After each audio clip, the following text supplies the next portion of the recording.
સીતારામ ને જય શ્રી કૃષ્ણ યુટ્યુબ ફેમિલીને। તમને એ જણાવવાનું હતું કે તમે અત્યાર સુધીમાં જેટલો સપોર્ટ કર્યો એ બદલ તમારો ખૂબ ખૂબ આભાર। તો આમ જ સપોર્ટ કરતા રહેજો, અમે આમ જ વિડીયો બનાવતા રહેશું। તો જો અત્યારમાં એ પ્રિયલ સૂતી છે તો ઠામ ધોઈ લીધા, મેં વાસળીનું સાફ કરી લીધું થોડું ઘણું, અને હવે જો ભૂખ લાગી ગઈ છે તો મમ્મી નાસ્તો બનાવે છે તો જમી લઈએ, પછી નાસ્તો બાસ્તો કરી લઈએ। તો હાલો આવી ગયા આપણે નાસ્તો કરવા। પૂછીએ માને કે આજે હું નાસ્તામાં બનાવ્યું। આપણે તો હું સાદું સાદું હોય બનાવવાનું તા। આમાં પેલા તો બધાને સીતારામ ને જય શ્રી કૃષ્ણ આખા યુટ્યુબ ફેમિલીને ને નાસ્તામાં તો શું છે કે જો વઘારેલો ભાત છે, પછી વઘારેલી રોટલી છે, આમાં ચા છે, ચા તો વહેલો બનાવી નાખ્યો તો, અને આમાં દહીં છે। જેમ જે ખાવું હોય એ ખાય, સાદું સાદું હોય નાસ્તામાં આપણે તો। તો દક્ષા તારે શું હવે નાસ્તો કરવાનો વિચાર છે? મારે તો બધું હાલે ને? હા, તારે ચા નો હાલે એક, એટલે બધું હાલે ને। મારે ચા ને રોટલી હાલ છે।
તો વાગ્યા છે 11:30 ને અત્યારે ખેતરમાં પાણી વારવાનું કામકાજ ચાલુ છે।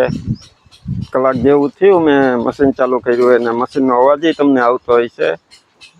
જો પાછળ ઓલી ગદપ દેખાય એમાં પાણી વારી લીધું, ને આ જુવારમાં અત્યારે ચાલુ છે।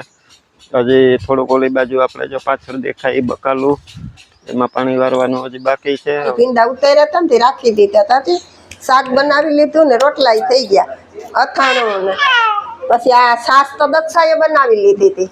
હવે એમાંથી માખણ કાઢવાનું બાકી છે, થઈ જાય ને એટલે બધા જમવા બેસી જાય।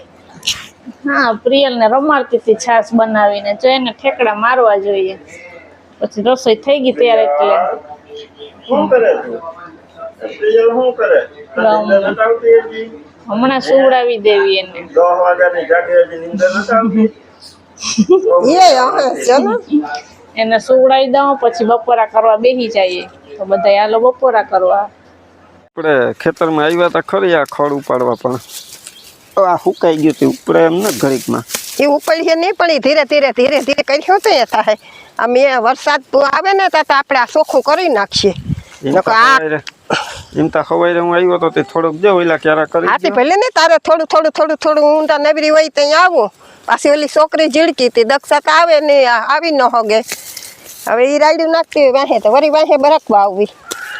આપણે ધીરે ધીરે થાય કરીએ, પણ આ વરસાદ આવે ને તો હમું ન કરીએ તો આ તો ડોહ થઈ જાય, પાછું ઉગી પડીએ। હા, એ તો આ કાઢ્યું ને તોય પણ પાછું ઉગવાનું જ છે।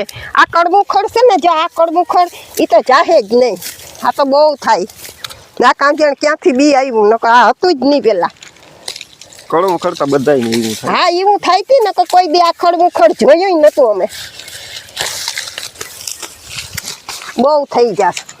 જવારવાળામાં ઉગ્યું તું, પાછું અહીં ટમેટી હતી તે ટમેટીમાં ઉગ્યું તું। એ તો આ બધું આપણે ઉપાડ લેવું ને જેવો વરસાદ પડશે ને એવું પાછું થાય, ને પાછું થાય પછી આપણે આમાં દવા છાંટ્યું ને તો આ ખડતા દવાથી નથી મરતું। આમાં હું દવા સાથે, હવે આપણે દવાઈઓ છાંટતા નથી ને। સાટતા નથી પણ તોય કંઈક તામાં બહુ ખડ થાય તો સાટવી પડે. ખાલી ખેતર હોય ત્યાં એકવાર માર દે. હા ખાલી ખેતર હોય તો મારવી તો પડે ને, નકર આ કેદી હમું કર લઈ જાય. મારા પગ દુખે તે ધીરે ધીરે થાય, મારાથી તો બહુ થાય નહીં. આપણે ક્યાં હજી અઠવાડિયા 10-15 દી પછી ટ્રેક્ટર વાળાને બરકવો ને, એકાદો વરસાદ થઈ જાય પછી. હા વરસાદ થાય પછી બરકીએ. એ તો પહેલાં મેળ આવશે તો પહેલાં ખેડાવી નાખ્યો, પછી ભલે ને પાછું અહીં ખેડાવવું પડે. 2 વાર ખેડાઈ જાય તોય કંઈ વાંધો નહીં. પ્રિયલ રમે કે તું રમે રમકડા એમ બોલજો, પછી હું એમ કહી કે હું રમું. પ્રિયલ શું કરે? એટલા બધા રમકડા હે તો તને રડવું આવે હે? તું એટલે જ રમે કે તારી મમ્મી એ ભેગી રમકડાથી રમે? મમ્મી રમે ને પ્રિયલ રમે, અમે બેય રમીએ. મારે ન રમવું હોય રમકડાથી જો એ ઘૂઘરો વગાડે ને મને રમાડે ને હું એને રમાડું. પ્રિયલને ક્યાં સુતાવું? આ તારું પોચું પોચું આવ્યું. જો આ લઈ આવ્યા ગામમાંથી. જો અહીંયા મારો બગીચો, અહીં દાડમ છે. જરિયા દાડમ છે તો ખરી, પણ જેવું મોટું થાય ને એ ભેગે તો પાકે એટલે તરત ખીચકોલા આવી જાય. તો એ દાણા દાણા બધા ખાઈ જાય ને એમને એમ લટકે. પછી અહીંયા 3 આંબા વાવ્યા, જ્યાં 1, અહીં 2 ને આ 3. 3 આંબા લાગી ગયા. 4-5 મહિના જેવું થયું વાવ્યા એને. પછી અહીં રાવણા છે, આ બાજુ રાવણા છે 3 ને 3 રાવણા આ બાજુ છે. જા પણ 3 માંથી એકમાં ગયા વર્ષે ફાલ આવ્યો તો આ વખતે એકય ફાલ ન આવ્યો.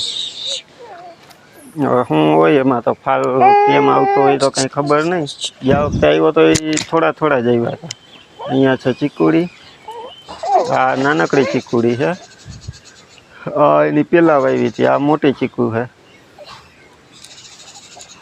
આમાં ચીકુડીમાં ચીકુ પાકવા નથી દેતા. ચીકુ ઘણાય થાય જો, પણ જેવું એમ થાય કે કુંભું થયું એ ભેગે તો કાં રાત્રે ઓલા ચામાચીડિયા હોય એ આવીને ખાઈ જાય, કાં દિવસે નોરિયા અને ખીચકોલા ને આટા મારતા હોય એ ખાઈ જાય. પછી અહીંયા છે જામફળી. જામફળીમાં જો હવે ફાલ આવ્યો, કોક જામફળી છે. જામફળ જ એવડું થયું.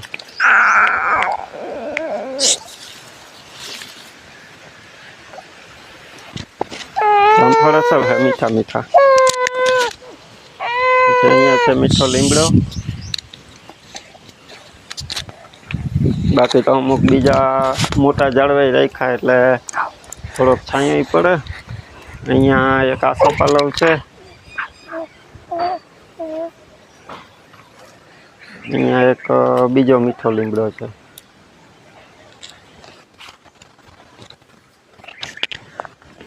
તો બસ જો આ બગીચામાં એટલા ઝાડવા છે. અહીંયા એક સરગવાનું ઝાડવું છે. એ તો અમારે 12 માસ છે. એક ફાલ જાય તો બીજામાં ફાલ પાછો બીજો ફાલ આવી જાય એટલે સિંગુ પૂરી થાય નહીં. બસ જો તો આવું છે અમારે બગીચો. બપોરે ઉનાળો હોય તો એ ગરમી થતી હોય ઘરમાં, તો આપણે અહીંયા ખાટલો નાખીને આવી જઈએ એટલે પવન આવ્યા રાખે. ગરમીની ખબર ન પડે કે ગરમી છે. એટલે અમારે વાડીમાં તો જો આવું હોય. પ્રિયલ જો પ્રિયલ બેસી ગઈ પવનમાં. જો અમે ખેતરમાં આટા મારી મારી થાકી ગયા, તે બેસી ગયા બગીચામાં. જો એ કે તું થાકી ગઈ? તું થાકી ગઈ? લે તું અમને થકવે રાતે 10 વાગ્યા સુધી હુતી ના. હા રમવું જ જોઈએ, રમવું છે. બહુ રમતિયાર છે રમતિયાર. હવે એ કે અમને લઈ જાય ઊભી કરો કા. હા આટા તો મારી વધી આપણે ખેતરમાં. પેડીને હમણાં એના ખેતરમાં આટા મારતા હતા ને ત્યાં સુધી કઈ નહોતું. જેવી રક્ષા અહીં બેઠી ને ભેગા હવે એમ કે ઊભી કરો ને તમે મને આટા મારો લઈને.